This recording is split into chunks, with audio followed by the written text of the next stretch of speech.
ദയ പൊന്മേരിപ്പറമ്പിൽ സംഘടിപ്പിച്ച പാലിയേറ്റീവ് സംഗമവും ഫണ്ട് ശേഖരണവും ജനപങ്കാളിത്തം കൊണ്ട് ശ്രദ്ധേയമായി. പരിപാടി മൗപ്പൊയിൽ അമ്മദിൽ നിന്ന് ആദ്യ തുകയായ 1 ലക്ഷം രൂപ സ്വീകരിച്ചുകൊണ്ട് പാണക്കാട് റഷീദ് അലി ശിഹാബ് തങ്ങൾ ഉദ്ഘാടനം ചെയ്തു.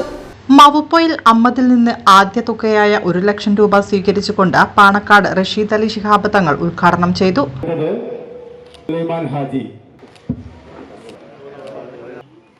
സംരംഭവുമായി ചേർന്ന് അറിയിക്കുന്നതായിരിക്കും. ഏറെ പവിത്രമായ റമദാൻ മാസത്തിലേക്ക് കാലെടുത്ത് വെക്കുന്ന ഈ സമയത്ത് പാവങ്ങളോടൊപ്പം സാധാരണക്കാരോടൊപ്പം അവർക്കിപ്പം സാന്ത്വനം നൽകിക്കൊണ്ട് സമാശ്വാസം നൽകുന്ന വാക്കുകൾ കൊണ്ട് പ്രവൃത്തികൾ കൊണ്ട്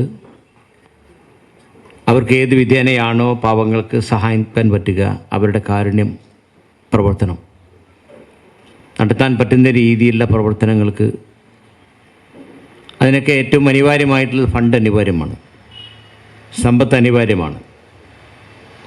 സമ്പത്തുണ്ടെങ്കിൽ അവർക്ക് നമുക്ക് ഏതറ്റം വരെയും അവരുടെ ആരോഗ്യപരമായ രംഗത്ത് അവരെ ഉയർത്തിക്കൊണ്ടുവരാനുള്ള പ്രവർത്തനവും പാവങ്ങളെ ഏത് രീതിയിലാണോ സഹായിക്കേണ്ടത് അവർ ചേർത്ത് പിടിക്കേണ്ടത് അവരോടൊപ്പം എന്നും അവരെ ചേർത്ത് പിടിച്ചുകൊണ്ട് മുന്നോട്ട് പോകണം എന്നുള്ളതാണ്.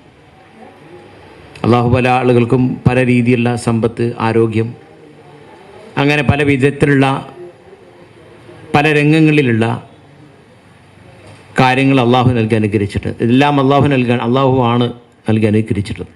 ആരോഗ്യമാണെങ്കിലും സമ്പത്താണെങ്കിലും മക്കളാണെങ്കിലും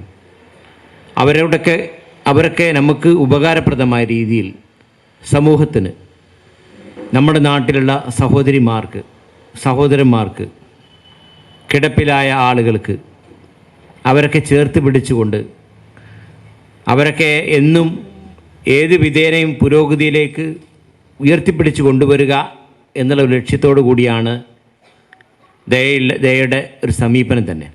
രാമത്തിമേത്തൽ അഷ്റഫ്, പുത്തൻപീടികയിൽ സമീറ എന്നിവർ നൽകിയ wheel chair PM Navas, CV Abdulla എന്നിവർ ചേർന്ന് സ്വീകരിച്ചു. കുളമുളത്തിൽ ഷബീർ നൽകിയ ഓക്സിജൻ സിലിണ്ടർ OT ജാസിം സ്വീകരിച്ചു. പൊയിൽ കുഞ്ഞമ്മദ് അധ്യക്ഷത വഹിച്ചു. ഞാൻ ഈ യോഗത്തിലേക്ക് കടന്നു വരുമ്പോൾ ഇതിന്റെ ബഹുമാനപ്പെട്ട പ്രസിഡന്റ് മഹാനായ പ്രവാചകന്റെ സന്ദേശം പറയുന്നത് കേട്ടുകൊണ്ടായിരുന്നു ഞാൻ വന്നത്. മഹാനായ പ്രവാചകന്റെ ശ്രദ്ധേയമായ ഒരു വചനമായിരുന്നത്, ഭൂമിയിലെ സഹജീവികൾക്ക് കാരുണ്യം നൽകിയില്ലെങ്കിൽ ആകാശത്ത് ദൈവം കരുണ കാണിക്കില്ല.